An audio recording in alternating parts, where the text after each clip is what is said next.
Vol inaugural d'Ariane 6 avec ce qui s'est bien passé ou pas, un petit point sur les activités à Starbase, les lancements de la semaine avec de nombreuses déceptions et un équipage de 4 personnes achève une année entière d'isolation pour simuler la vie martienne.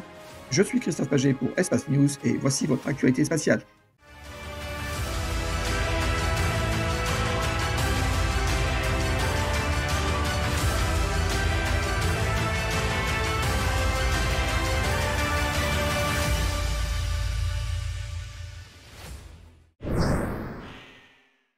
Après de longs retards et de nombreux tests, Ariane Group a finalement lancé sa nouvelle fusée Ariane 6. Ariane 6 a été conçue pour remplacer le lanceur lourd Ariane 5 à un prix réduit pour concurrencer SpaceX et New Glenn et assurer sa souveraineté européenne en termes de lancement de satellites. Ariane 6 se décline en 2 ou 4 propulseurs d'appoint et avec un petit ou un grand carénage. Le premier étage a un moteur Vulcain 2.1, une version d'ailleurs modifiée du Vulcain 2 d'Ariane 5, et Ariane 6 est capable d'envoyer 10,3 tonnes vers une orbite terrestre basse en configuration à 2 propulseurs d'appoint, tandis qu'avec 4 propulseurs d'appoint, Ariane 6 est capable de livrer des charges utiles de 21,6 tonnes vers une orbite terrestre basse ou 5 tonnes vers une orbite géostationnaire, soit une augmentation de 6 à 8% par rapport à la capacité d'Ariane 5. Le vol a démarré sous un soleil radieux au port spatial européen de Kourou, en Guyane française, avec un décollage parfait, propulsé par ses 2 propulseurs d'appoint P120 et le Vulcain 2.1 du premier étage, jusqu'à une altitude d'environ 100 km, où les propulseurs d'appoint se sont détachés du premier étage. Les carénages sont ensuite éjectés peu de temps après, et le premier étage a poursuivi son vol jusqu'à 270 km d'altitude pour finalement se séparer et amérir dans l'océan Atlantique. L'étage supérieur a réussi à rallumer son moteur Vinci à 2 reprises, ce qui lui a permis d'atteindre une altitude de 575 km. L'étage supérieur a ensuite commencé à livrer ses charges utiles à 585 km d'altitude après 1 heure 6 minutes de vol, ce qui a duré près de 1 heure 35. C'était donc la conclusion du vol de qualification pour mission typique couvrant la majeure partie des besoins clients. Cependant, l'ESA et Ariane Group ont conçu l'étage supérieur pour qu'il soit rallumable plusieurs fois afin de permettre des mises en orbite multiples, mais aussi pour désorbiter l'étage supérieur et s'en débarrasser lors de sa rentrée atmosphérique, minimisant ainsi les débris en orbite. Or, au 3e rallumage du moteur Vinci, le groupe auxiliaire de propulsion ou APU n'a pas redémarré. Cet APU pressurise les réservoirs pour garantir que l'ergol reste au fond du réservoir afin de garantir un fonctionnement nominal du moteur Vinci en microgravité. Sans l'APU, l'ergol se promenait un peu partout dans les réservoirs. En conséquence, le dispositif de sécurité n'a pas autorisé le moteur Vinci à se rallumer et l'étage supérieur va maintenant brûler dans l'atmosphère après une décroissance orbitale naturelle d'ici quelques années, au lieu de quelques heures comme il était prévu. Nix et Ariane Group avaient encore 2 charges utiles attachées qui devaient être larguées lors de cette dernière phase de vol pour étudier le comportement de nouveaux matériaux durant la rentrée atmosphérique. Pour s'assurer qu'il ne crée pas plus de débris dans l'espace, le CNES n'a pas largué ses charges utiles, ce qui a dû mécontenter ses clients. L'équipe d'Ariane 6 a mentionné lors d'une conférence de presse que l'anomalie durant la dernière partie du lancement ne va pas arrêter ou retarder les prochains lancements, dont un aura lieu au 4e trimestre 2024 et 6 autres en 2025. Un excellent travail réalisé par l'équipe Ariane 6 et bien d'autres à venir plus tard cette année et l'année prochaine à voir sur cette chaîne. À Starbase, cette semaine, le premier étage super lourd numéro 12 a quitté le site de production et s'est déployé vers le site de lancement et placé sur son support de lancement pour commencer sa campagne de test.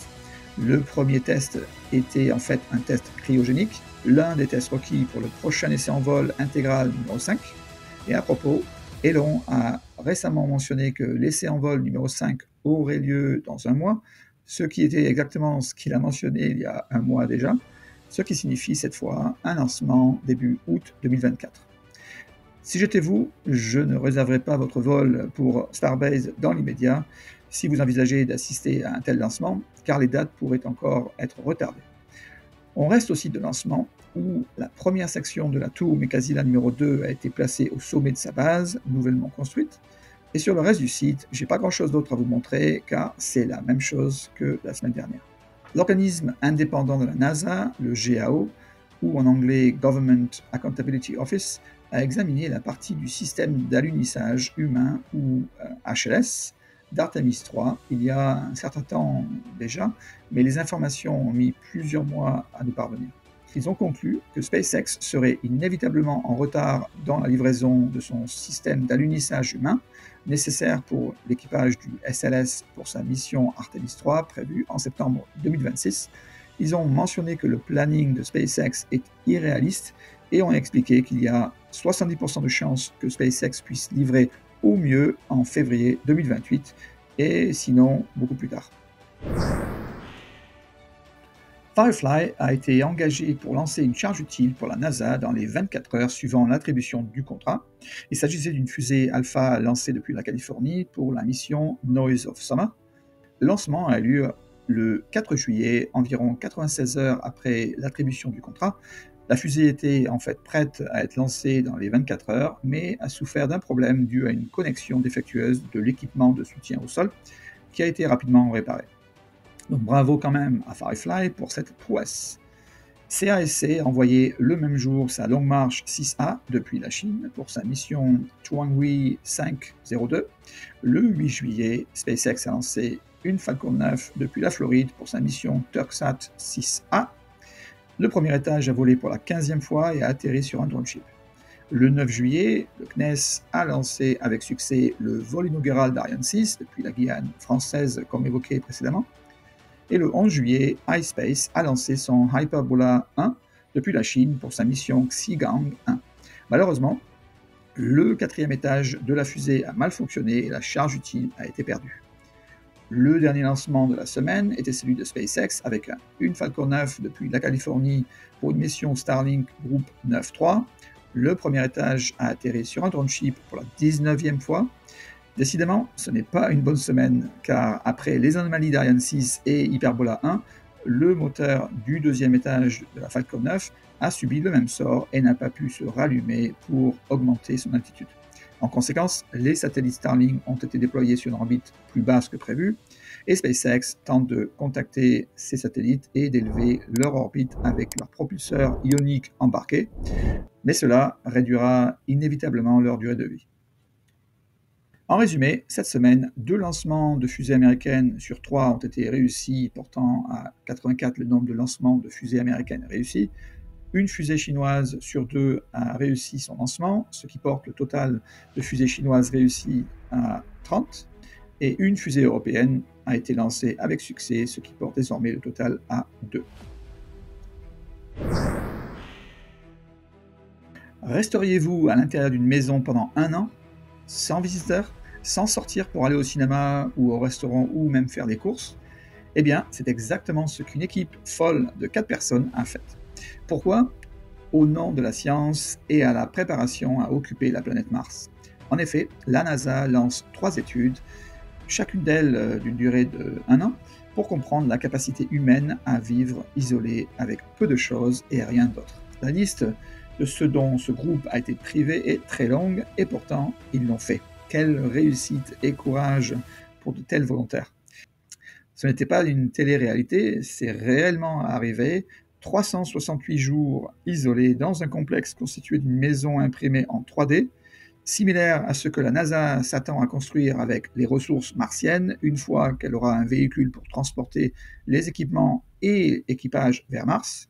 Le 25 juin 2023, l'équipe est entrée dans l'enceinte de 160 mètres carrés qui était composée de Nathan Jones, Anka Selariu, Kelly Haston et Ross Brockwell. Nathan Jones était le médecin de l'équipage et a utilisé son expérience en médecine d'urgence et internationale pour relever les défis uniques de la mission sur Mars.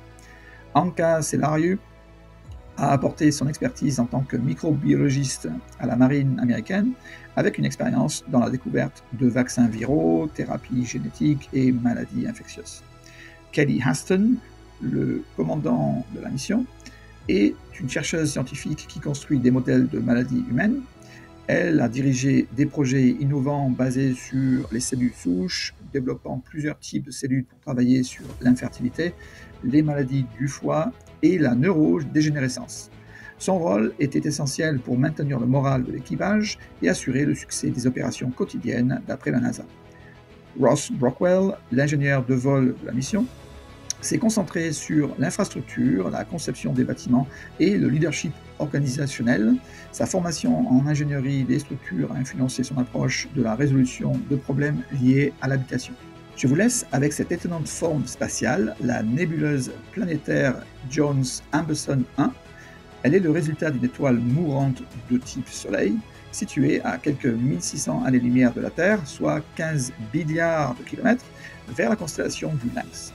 Elle est environ 4 années-lumière de diamètre.